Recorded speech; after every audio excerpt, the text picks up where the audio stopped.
Ahojte. Keďže sa ma veľa ľudí pýta, hlavne zo Slovenska, čo si myslím o Bali, že som nikdy nepísala vlastne pocitovo, čo si myslím, ako vnímam. Tak, ako vnímam Bali, to je veľmi zaujímavá otázka. Ja som nad tým premyšľala, že prečo sa vlastne pýtajú ľudia na to, že ako vnímam, prečo to potrebujú vedieť. Ja som potom zistila, že keď som bola v Amerike, tak som tam nahrávala nejaké videá, kedy som hovorila o tých miestach takých, ktoré sú známe akože spirituálne. No sa k tomu vyjadrovala, som mala nejaké video. Takže, lebo nejakí ľudia sa ma už pýtali, že o Bali, čo sa mi páčilo, čo sa mi nepáčilo, ako to vnímam, bla, ako to vidím. A ja som im aj písala, no ale potom, keď ďalší sa začali pýtať, ja si myslím teraz, keď budem každému písať, tak som sa rozhodla, že robím video pre všetkých Slovákov po slovensky. A zhrniem tam v podstate všetko, čo sa ma ľudia pýtali aj predtým, ale v podstate som ešte nemala pocit, že chcem o tom rozprávať. To znamená, že aspoň čiastočne priblížiť moje cesty všeobecne. Hej, a potom k tomu pridám to Bali. Takže vôbec neviem, kam sa pozerá tu na tomto mobile. Takže k tomu Bali. Ja nikdy neviem, kedy pôjdem na nejakú cestu. Aj keď viem a nechcem ísť, tak moje vyššie ja vždy proste nejakým spôsobom tam donúti ísť. A čo sa týka Bali, je to asi tak, že mne už dávnejšie aj hovorili, že pôjdem na Bali a proste mne to tam nikdy nejak neťahalo nejakým spôsobom. A keď to je vlastne nejaká spirituálna meka a tak ďalej, pre mňa to bolo také, že čo tam budem robiť. Neviem, taký som mala pocit, že tam nechcem ísť. Že ma to nejak nelákalo. A potom som si hovorila, že som sa aj pýtala, že prečo tam toľko ľudí chodí, som nevedela. No a v podstate, keď som predtým pracovala, keď som nemala ešte otvorené také tie vnímania, také tie hĺbšie, tak som robila iné veci, ale tiež som pracovala s klientami. A teraz som mala jedného pána, Košičana, a ja som vlastne bol prvý, na ktorom som nemala, že má niečo temné na sebe, také to bolo divné, tedy sme to riešili. A potom neskôr som zaznamenala v podstate tú istú energiu jednej mojej známej, ktorá je Slovenka, ale žije v Amerike, a keď prechádzala cez Londýn, tak vlastne prespala u mňa, tiež išla vlastne z Bali. A ona bola vlastne ďalšia osoba, o ktorej som nemala presne to isté. A potom ešte jedna osoba, ktorú som vôbec nepoznala, ale proste sme sa poznali cez nejaké skupiny na Facebooku a ona sa vlastne išla ona je stále na Bali a išla z Bali na návštevu domov do Ameriky cez Londýn a tiež v podstate tam sú vlastne tie lety, ktoré majú taký, že cez noc potrebujete alebo pár hodín potrebujete prečkať na ďalší let, tak vlastne prespala vtedy u mňa a strávila nejaký čas, prespala a potom mala let na ďalší deň. A vlastne u nej bolo tiež zaujímavé to, že u nikoho iného som nevnímala, hej, vtedy som v podstate nemala otvorené veci, to znamená, že som nepracovala ešte s temnými silami, ale vnímala som niečo také, vtedy by som to nazvala ako entita, ako také temno, takú temnú energiu, niečo, čo je na nich a čo by tam teda nemalo byť, a boli takí bledí, mdlí, unavení. Áno. A mohli by sme to pripisovať v podstate, že je to z toho, že unavení sú po lete, ale tie isté energie mal v podstate aj ten pán, čo som v Košiciach s ním mala session, a on bol už dávno po návrate, hej, po lete a mám vlastne tú istú energiu na sebe. No a to znamená, že potom, keď som neskôr začala pracovať tým temnými snami, tak mi to bolo už jasné. A potom, keď som zistila, že v podstate ako funguje napríklad čierna mágia a odovzdávanie moci, hej, kontrakty a tieto veci, tak v podstate o mnoho som mala väčšiu nechuť ísť niekam na nejaké baly, hej. A to, jak som to vnímala, v podstate hej. No a situácia, a vieš, ja proste som sa dostala do momentu, kedy prišiel ten moment, kedy som teda mala ísť na to Bali. A čo sa týka mojich ciest, tak, tak väčšina ľudí si myslí, že sú to nejaké moje dovolenky, ale nie sú. Pravda je taká, že som vedená ísť niekam, kde ja vôbec netuším, čo budem robiť, vôbec netuším, kam pôjdem a vôbec netuším, na čo tam idem, len proste viem, že tam mám ísť, hej. A je to taký, nebudem to, zbytočne to budem popisovať. V podstate to chápte ako, keď je niekto vedený, hej. Na tom mojom procese, na tej mojej ceste k sebe a k neosvieteniu. A keď osvietenie by mohlo byť to, že vlastne, že sa vám osvieti, keď ste napojení na seba. Hej, že začnete chápať, začnete veriť, vlastne vybudujete si dôveru k tomu vedeniu, niečomu vyššiemu, hej, čo vás presahuje a ktoré vám chce dobre a ktoré vás vedie a je tam nejaký dôvod, prečo vás vedie. To znamená, že predtým mi pomáhali budovať dôveru presne k tomuto a keď som bola pripravená, to znamená, že prejdete nejakými skúškami tej dôvery a v čom skutočne veríte, či sa poznáte, či sa nepoznáte a tieto ostatné veci. A cez to všetko, že na úrovni vedomia nesmiem vedieť, hej, kam idem, prečo idem dopredu, a pretože tu existuje iné sily, ktoré dokážu čítať vaše vedomie. A to je vlastne moja ochrana tým spôsobom. Takže vôbec nie sú príjemné situácie, keď niekam idem a vôbec neviem, hej, najprv, ako to budem financovať, hej, kam pôjdem, čo budem robiť. A špeciálne, keď do nejakej krajiny vôbec nechcem ísť, hej, tak sú také pnutia a boje s tým mojim vyšším, tak ma to vždy nejakým spôsobom ma musia obalamúčiť, aby ma niekam dostali a potom sa veci dejú, hej, už. A ja sa aj tak dostanem tam, kde ma oni potrebujú mať, alebo kde potrebujem byť.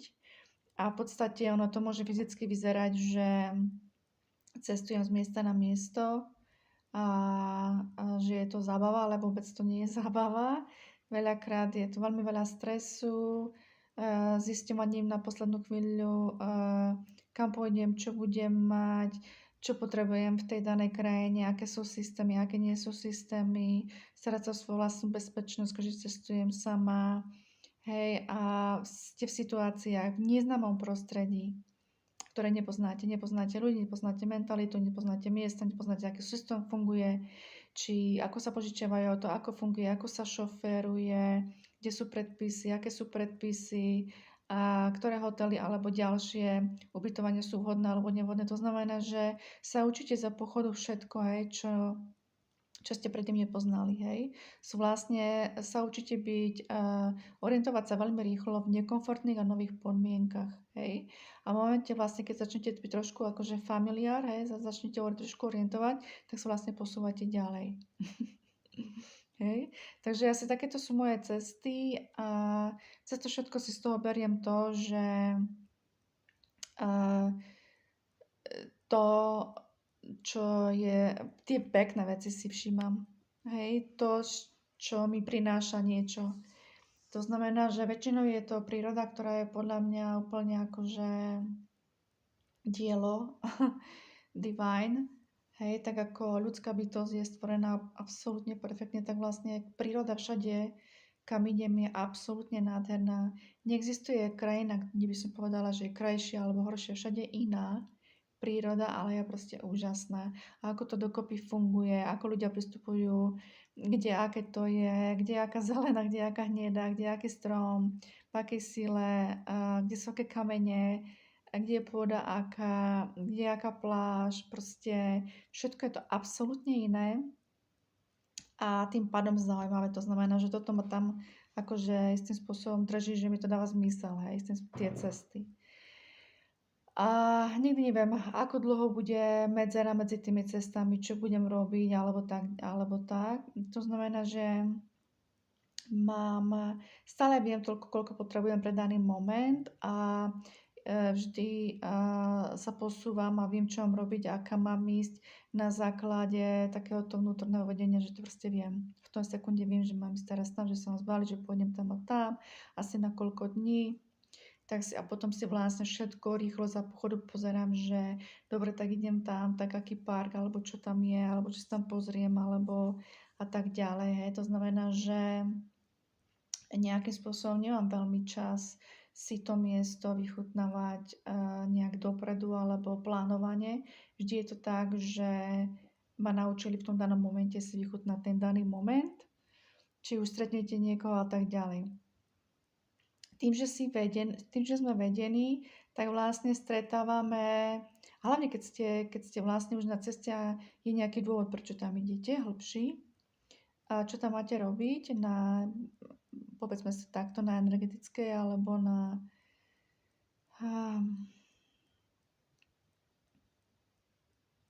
úrovni vedomia v mojom prípade, pretože to, čo môžem povedať teraz už je to, že dohliadam nad čistotou ľudského vedomia. To znamená, že naše ľudské vedomie, na naše vedomie má aj vplyv všetky energetické vedomia a toky, dôležité, kľúčové v rámci Zeme, ktoré sú kdekoľvek umiestnené v akékoľvek úrovni, či viditeľnej alebo neviditeľnej, či nad zemou alebo pod zemou, ale v podstate dôležité je, aby ten, kto má v rámci svojho genetického kódu informácie, kľúče a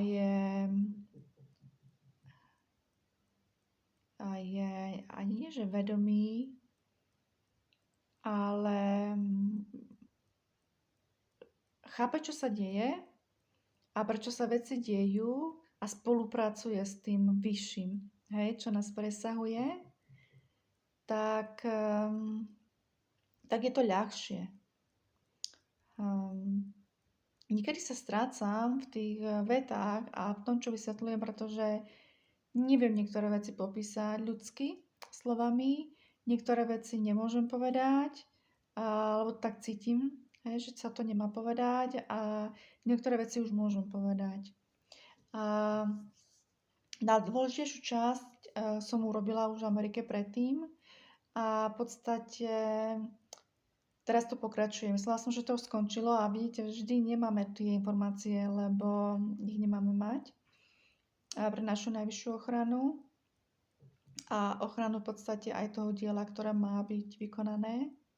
A v tomto zmysle ide o ochranu ľudského vedomia na Zemi. Tak v podstate Bali teraz prišlo, hej, na radu. A tiež vlastne tak prišlo, že vedeli, že nemám záujem tam ísť a aj tak sa všetky veci vyvinuli, že som nakoniec v podstate si kúpila letenku. Teraz sa smejem, že som si opýta kúpila letenku. Ale fakt som mala akože 1 deci červeného v sebe a zrazu mi prišlo veľmi vtipné si kúpiť letenku na Bali. Tak som si kúpila vtipne letenku na Bali a na druhý deň som si až nebola až taká istá, že či na to Bali chcem ísť, ale akože OK, išla som v svojom pláne, ktorý v podstate ten dôvod, prečo som si tú letenku kúpila, sa ukázala si o týždeň, že to je ako bezpredmetné ale letenka už bola kúpená a ona nie je akože lacná, tak som si povedala, OK, tak pôjdem, však čo. A tak som sa vlastne dostala na to Bali. No a v podstate som si uvedomila vlastne, keď som bola tam, že presne to, kvôli čomu som tam nechcela ísť, všetko sa to len potvrdilo mi.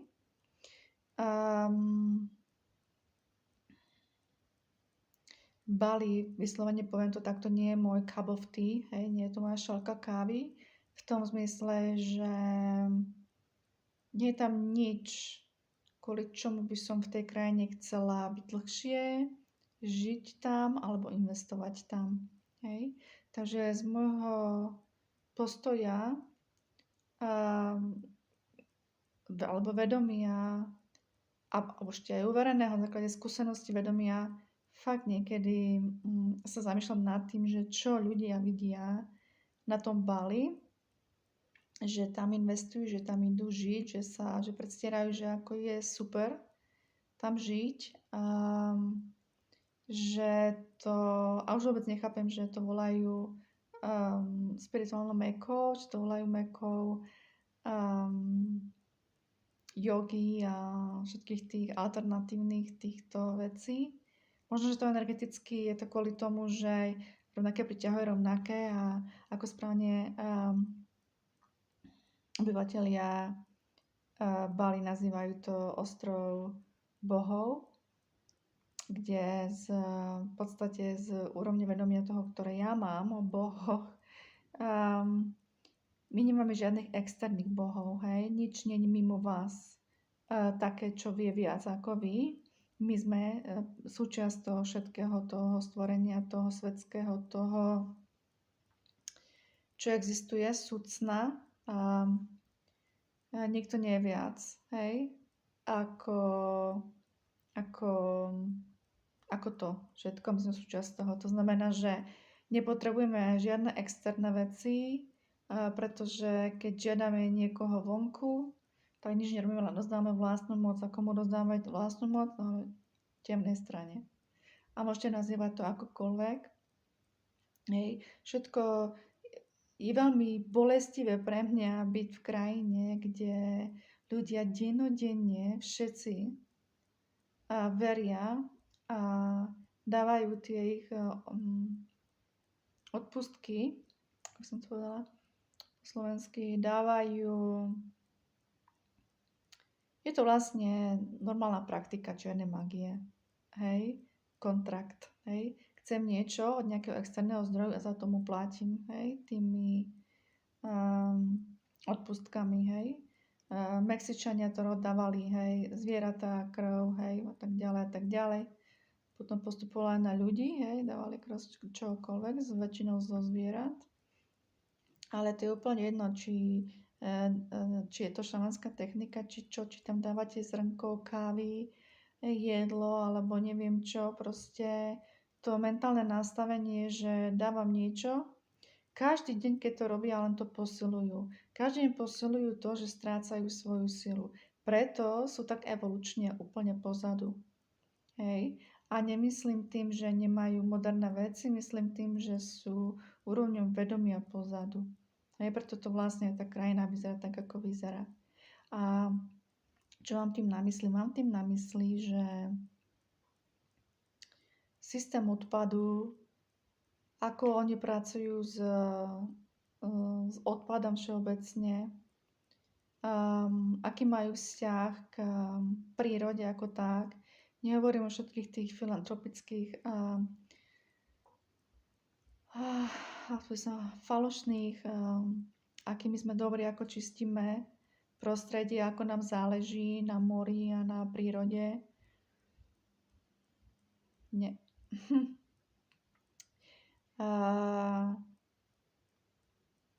Nie je to tak.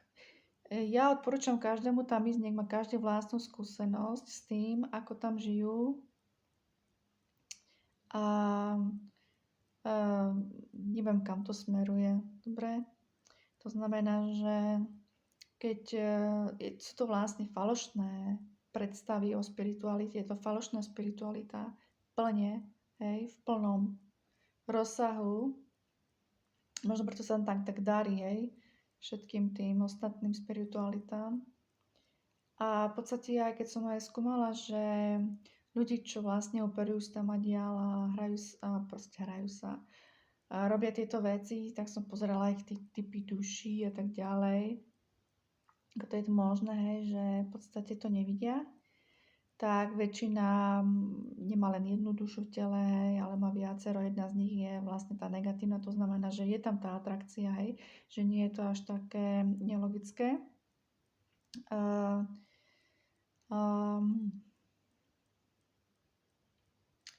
No, sú to niektoré... Príroda je nádherná všade.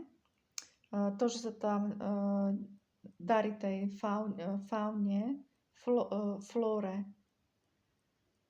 Faune ani nie, lebo keby ste videli napríklad... Ja som videla zvieratá, ako sú psy, pár mačiek, potom kravy a sliepky. Všetko je to... Nie je to nejako... Ešte možno ten hovädzí dobytok vyzeral ešte tak najmohutnejšie, najzdravšie, ale všetko to ostatné, aj ten problém s tým, že tie psy majú svrab a oni to nejak veľmi neriešia, hygienu vôbec neriešia.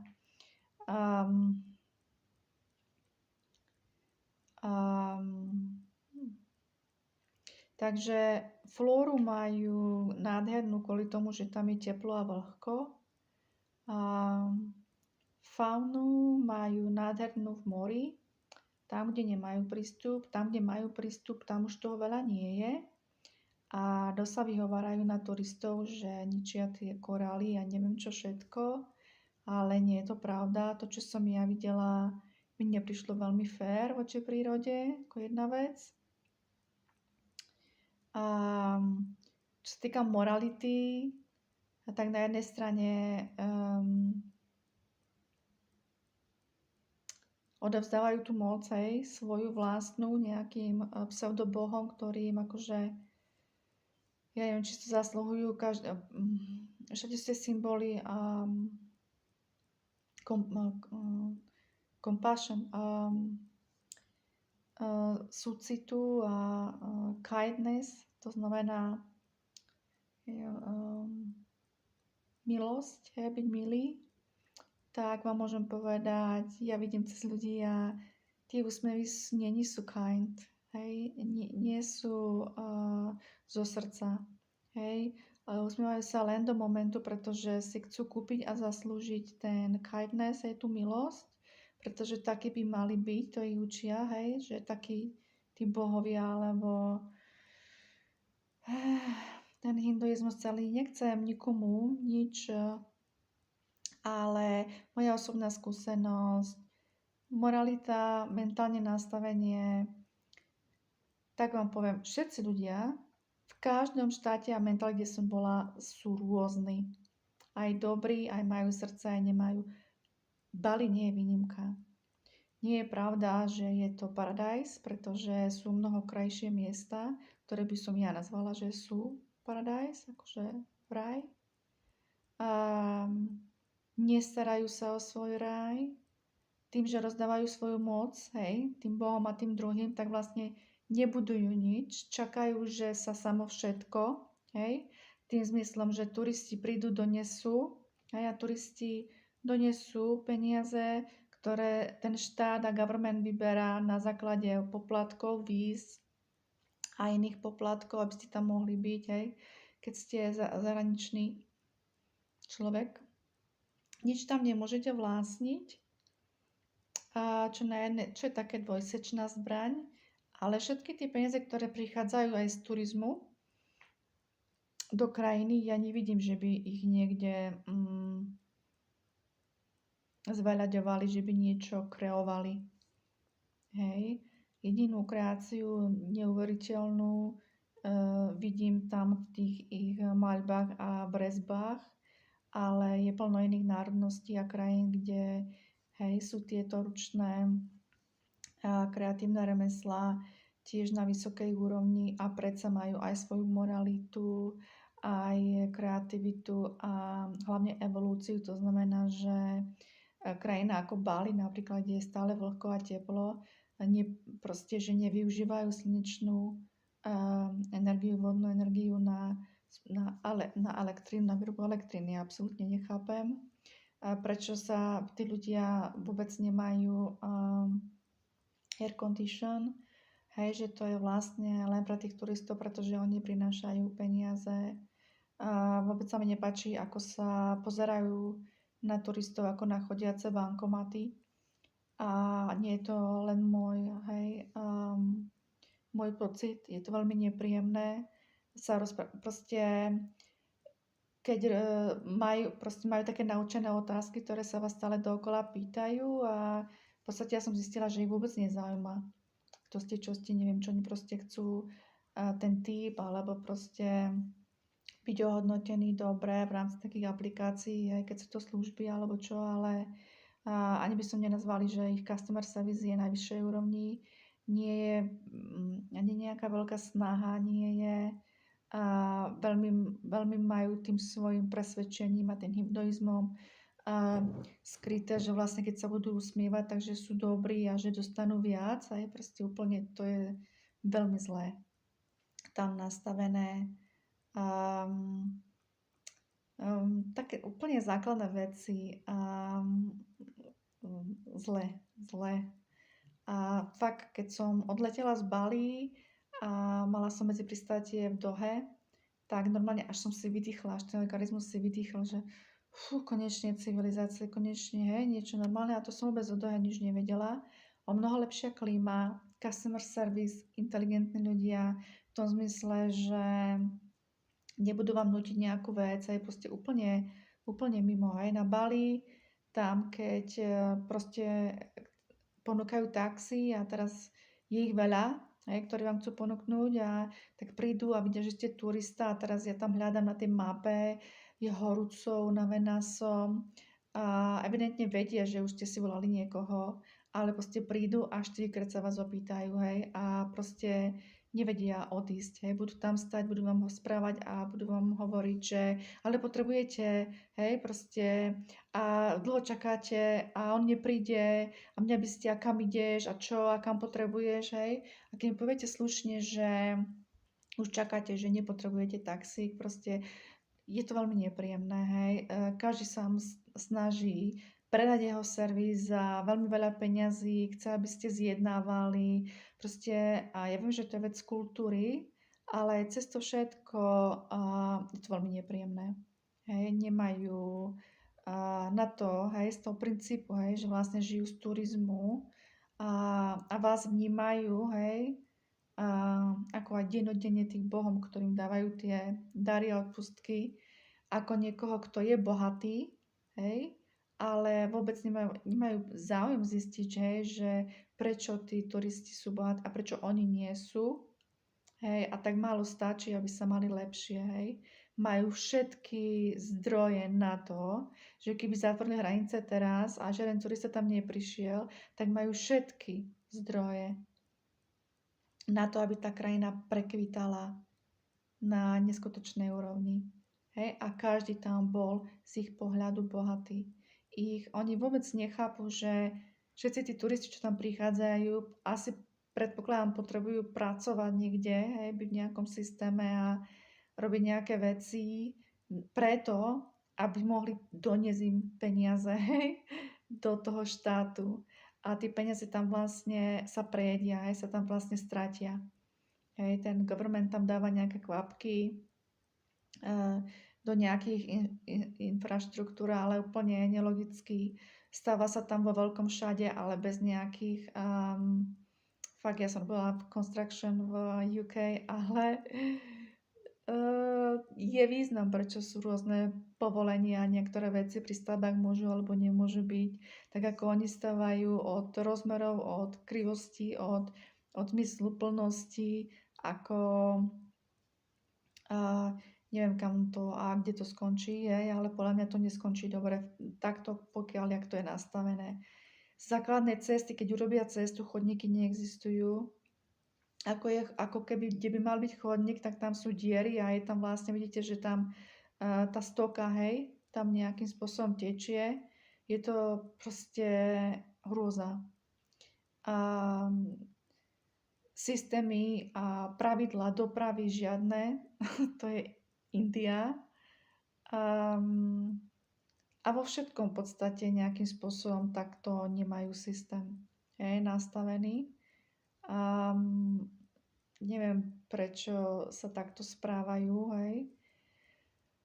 Ale nie je to príjemné pre turistu. Hej, turista príde, ale pre mňa exotika, hej, vidí tam, nechce to vidieť, pretože chce vidieť vodu, teplo, pláže, hej, chce si užiť ten luxus, ktorý oni tam fiktívne, hej, vytvárajú pre tých turistov, ale sami žijú veľmi biedne. Ja som si najskôr všímala, keď sa otvoria dvere, ako žijú tí, čo vystavali tam také tie hotelové izby s bazénom vonku a niektoré akože celkom slušné, kde vy máte air condition a oni bývajú vlastne v tom buildingu, v tom komplexe a majú vlastne nejaké pár takých buniek ako izby. A keď boli otvorené, keď som tak míňala, išla som do takej spoločnej kuchyne, tak som sa naschvál pozrela dnu, že ako oni žijú. Ja som bola prekvapená, pretože oni to všetko stavajú tak, že tam chýbajú okna. Akože tam sú z jednej strany okná, ktoré vlastne fungujú aj na vetranie, alebo sú tu dvere presklené, ale na jednej strane, hej. A z druhej strany väčšinou sú kúpeľne, ktoré nemajú okna. Majú veľmi slabú ventiláciu. Nielen, že tam je vlhké prostredie, ale vo vnútri nie je ventilácia. Hej, tým, že vonku je teplo, potrebujete mať zatvorené dvere, lebo tam ide air condition, ten vzduch ako nic moc. A cítite to potom aj na oblečení, akože na povlečení. No je to také zvláštne. Takže ma to zaujímalo, že som pozerala, ako oni žijú a to sú vlastne, oni nemajú ani air condition, sú temné izby. Tiež nemajú okná. Madrac len na zemi som videla, bordel. Akože veci majú na zemi 5. cez 9. Ja neviem. Keď som sa pýtala niektorých tých chlapcov, čo šoferujú tie motorky, robia ten servis, že vás zoberú niekde cez tie aplikácie, že či boli niekde mimo, či cestujú, tak nie, lebo sú stále busy, potrebujú stále prácu, nemajú čas. Takže nie je tam systém nastavený nejak, že by bolo vidno, že čím viac turistov príde, tým sa viac starajú o tú krajinu a robia ju viac príťažlivejšiu pre toho turistu. Sú také proste komplexy na základe budžetu, fakt. Kto koľko investuje, taký hotel vám vytvoria, alebo také miesto vám vytvoria, ale dookola je zahrôza. Hej, tam môžete mať potom betónový stĺp, za ktorým sú vyslovene prášivé psy so sfrábom, vidíte to, kde si musíte dávať pozor, aby zaočkovaní na sfrab, čo odporúčajú tie krajiny, okrem tetanusu, žltačky a ďalších, na čo je dôvod, prečo si to máte sa očkovať proti tomu. Ale vôbec nie je príjemné, hej, tá doprava je katastrofálna, hej, keď som sa musela presunúť z jedného miesta na druhé, tak som si vždy bukla taxi, auto a nepozerala som sa ani na cestu, pretože som bola vyčerpaná, hej, z toho. Nie sú pravidlá, musíte v kuse, hej, ten šofér musí v kuse dávať veľký pozor. Upozorňuje sa tak, že ste na ceste trúbením, no čistý stres a chaos, hej. Neviem, čo mám k tomu viac povedať, hej, to je Bali, to znamená, že z môjho pohľadu veľmi zaostalá krajina, ktorá nemá záujem sa posúvať. Nevidela som to tam nikde, ktorých ľudia nie sú viac milší ako ľudia v Anglicku napríklad. Ja by som povedala, že v Anglicku je mnoho viac people, ktorí sú more kind a viac ich zaujíma aj cudzinec, hej, že ho berú medzi seba, kdežto domáci na Bali to robia zištne, alebo z toho, že je niečo za tým, hej, a vždy existujú výnimky, aby sme zase nekrivdili, ale z pohľadu turistu ako mňa, ktorý tam strávil 1 mesiac a ja cestujem trošku a kdekoľvek sa rozprávam, či je to Američan, či je to Mexičan, či ktokoľvek to je, tak tí ľudia aspoň majú záujem nejakú intelektuálne navyzovať tie ďalšie otázky na to, keď sa s niekým rozprávam. Hej. Tu som vedela, že nemajú záujem, hej. A ako náhle sa nebavíte o tom, že platíte ich službu alebo čokoľvek, hej. Klobúk dole pred niektorými službami, ktoré zabezpečujú napríklad, keď idete snorkelovať alebo či tými lepšími, hej, kde majú predstavu, hej, a sú vycvičení. Väčšinou, keď to vlastní nejaký zahraničný majiteľ, čo je customer service. Videla som rozdiely, keď tam bol majiteľ zahraničný customer service, že bol veľký rozdiel, či to bola reštika, či to bolo potápanie, či to bolo surfing alebo čokoľvek, vidno to veľmi.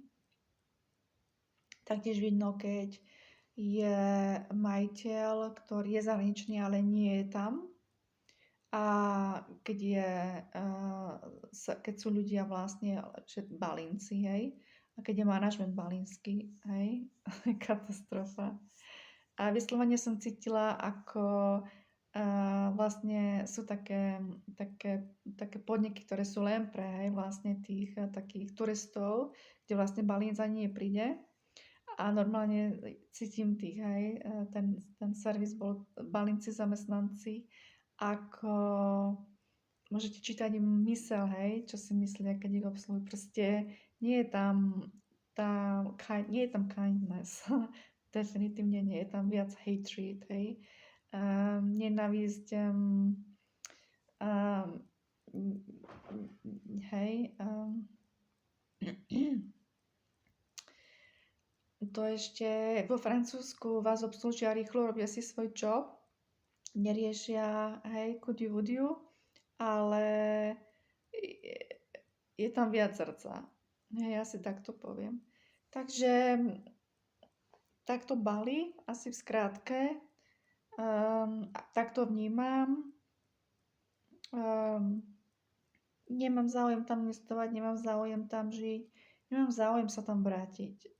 Kebyže môžem prísť po mori a povedzme niektoré miesta a pláže, hej, navštíviť alebo pozrieť sa viac, čo je pod morom, to je úplne iná dimenzia, tak áno, ale nejak veľmi prísť tam a sa presúvať a byť v ich systéme, nie, ďakujem. Nie. Takže takto Bali, milí Slováci, čo sa pýtate. A čo si myslíte, že tam chodím na dovolenky. Hej, takže sú to vždy pracovné cesty pre mňa. A to, ako pracujem, ako som vedená a čo robím, tak o tom nie je potrebné veľmi rozprávať. To je súkromná moja záležitosť. Ale popri tom všetkom v podstate mám tú možnosť vidieť, naciťovať, uzrejmovať si, mať vlastné skúsenosti. A veľmi dobré skúsenosti a interakcie mám s turistami, s ľuďmi. Tentokrát som mala šťastie a stretávala som veľa Nemcov. Stretávala som vlastne aj iné národnosti a tentokrát som mala taký nejakým spôsobom veľmi dobrý a veľmi veľa náhod s Nemcami. Či už single travelers, alebo či už samostatne cestujúci, že tak ako ja solo, alebo páry. Ešte jednu vec by som chcela veľmi rýchlo povedať, je to, že veľmi veľa som čítala na internete o Rusoch, ako vlastne sa rozťahujú, ako je tam veľa na tom Bali. Áno, počujem tam aj ruštinu, ale nie je mnoho viac ako iné, hej, tieto národnosti. A ja napríklad som stretla Rusov aj ako turistov, aj Rusov, ktorí tam vlastne žijú.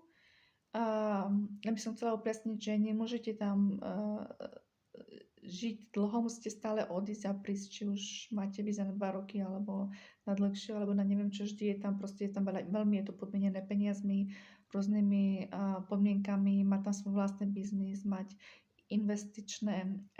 investorské víza a tak ďalej a tak ďalej.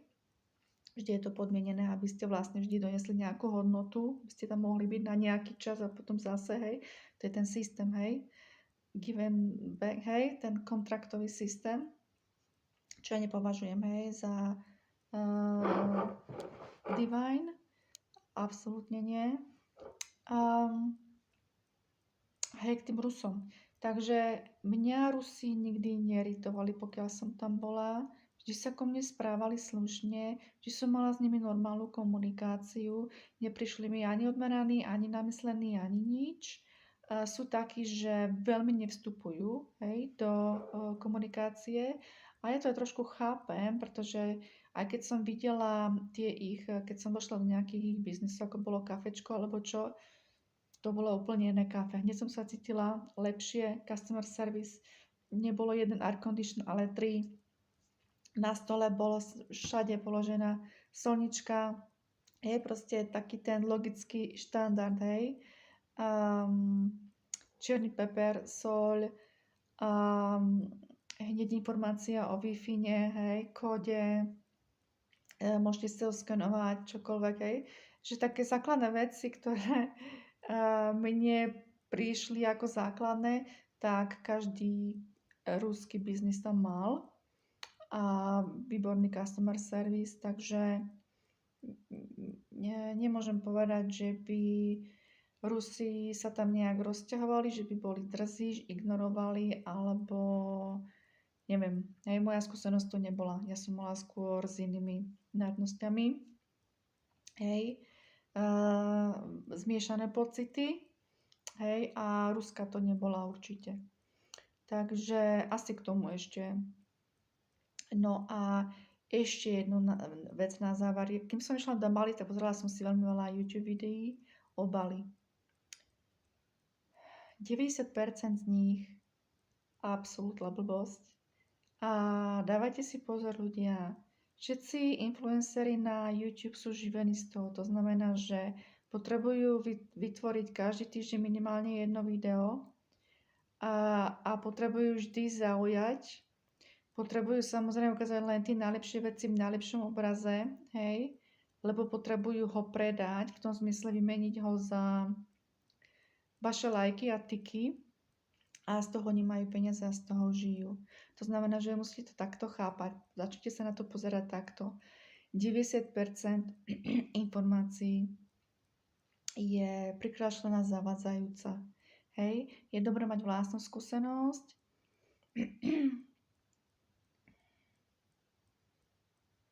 Áno. Takže asi tak v kocke Bali.